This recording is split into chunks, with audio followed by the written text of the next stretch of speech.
ভিডিওটা সত্যি অনেক সুন্দর, সবাই একটু দেখে যান। ফেরওয়ানের একজন দাসী ছিল, তিনি ছিল মুসলমান।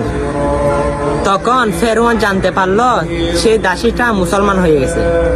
তখন তাকে চাপ দিল, বলতেছে তুমি ইসলাম ধর্ম থেকে বাতিল হবে নাকি আমার ধর্মে চলে আসবে।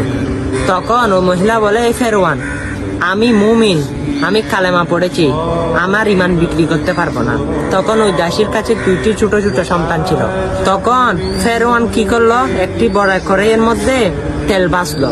তখন ওই দাসীকে বলা হলো, তোমার এই বড় সন্তানকে এখন কড়াইয়ের মধ্যে বাজে ফেলবো এবং মেরে ফেলবো, তুমি কি বলো, ইমান ছাড়বে নাকি আমার দলে চলে আসবে। তখন দাসী বলে, না, আমার জৈবন সহ যদি চলে যায় আমি কিন্তু ইসলাম থেকে সরে আসবো না। তখন বড় ছেলেকে দিল। তখন ওই মহিলাটি ইসলাম থেকে সরে আসেনি। তারপর ছোট ছেলেকে দিল, তবুও কিন্তু ইসলাম থেকে সরে আসেনি এবং শেষমেশ নিজে